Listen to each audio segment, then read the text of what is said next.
when I originally was in the prospecting process with you and going through the discovery process, I was like, damn, this guy doesn't need me. All right. You'd had prior real estate experience. You did shrink your real estate portfolio to focus on your main business. But I guess like tell me about what state you were in like before you decided to greenlight hiring us and bringing us onto your team. Sure. So I was in a position where this is something I wanted to do for years, and I didn't know how to do it. Mm-hmm. I mean, I had experience with financing and real estate and commercial lenders and working with them and commercial realtors, but I didn't know how to take the first step to do it by myself. Mm-hmm.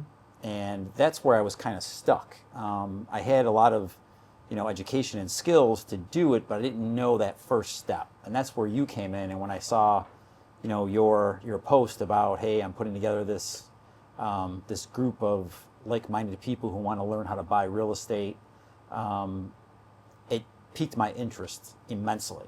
Mm-hmm. And that's what really got me thinking, mm-hmm. like, hey, this might be an opportunity for me to kind of do what I've always wanted to do, but I just didn't know how to take that first step. Mm-hmm. Absolutely. And one of the things I wanted to go on is like, because a lot of people ask me like, when am I ready to go bigger? Okay, under our supervision or whatever you want to call tutelage, you acquired a 20-something thousand square foot medical office building complex. Mm-hmm. And what was your portfolio look like before you acquired that under our guidance? So the portfolio I had before that was literally 1 2-family house. Mm-hmm. So coming from, years ago, I had about 26 units, mm-hmm. And scaled back. And at that time, I'd scaled back to literally 1 2-family house. So I didn't come from, 30 units, 50 units, 100 units. It was basically coming from almost nothing. Mm-hmm. So for those people out there that, wonder like, hey, how can you do this and go from something of that size to something so big?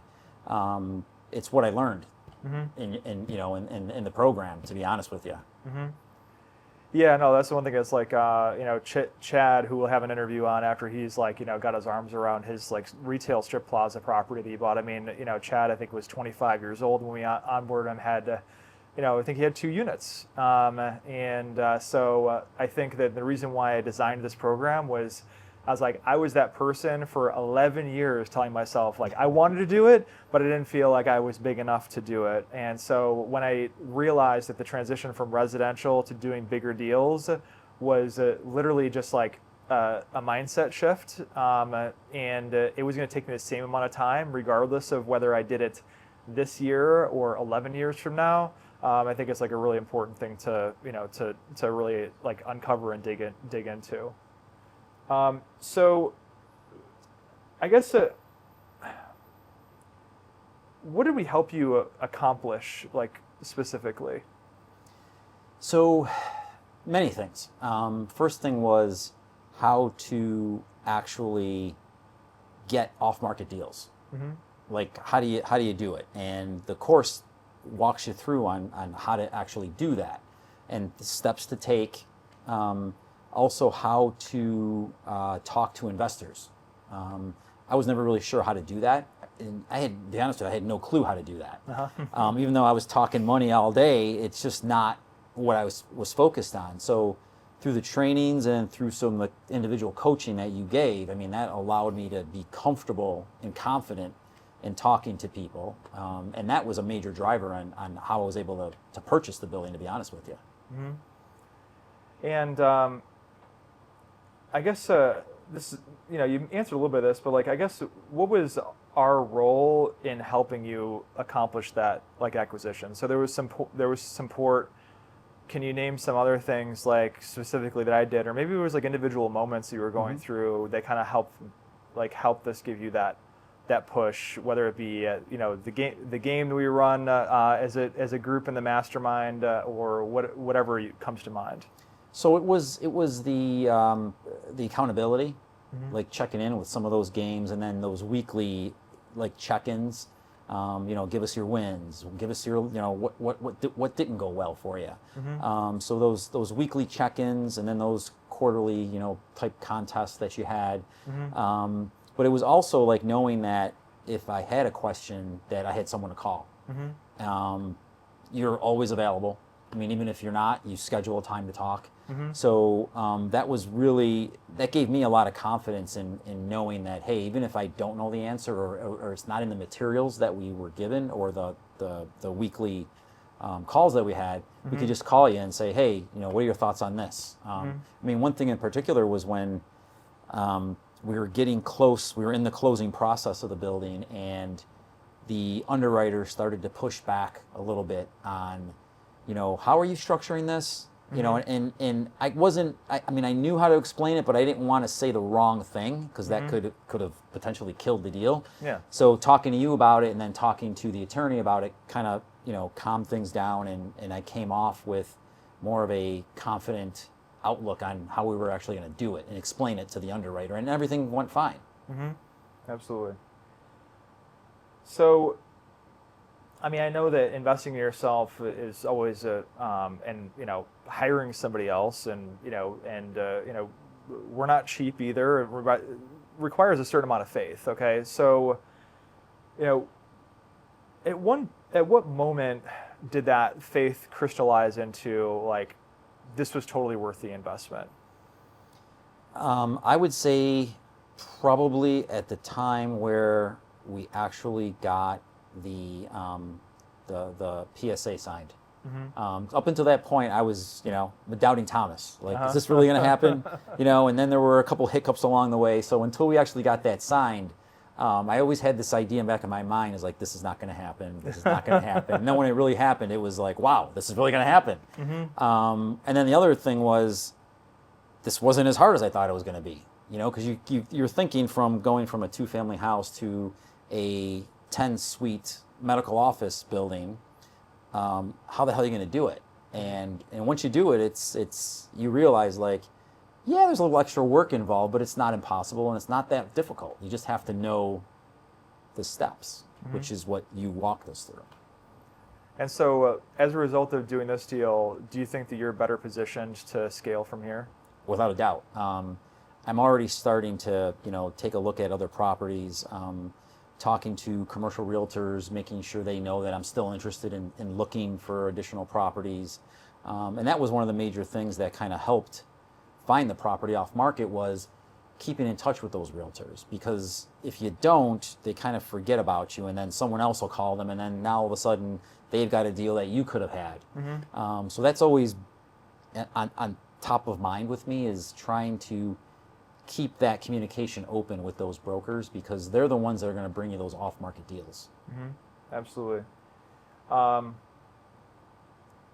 So, I mean, it's great to know that this program, in hindsight, was a great fit for you. But more importantly, who is this opportunity not for?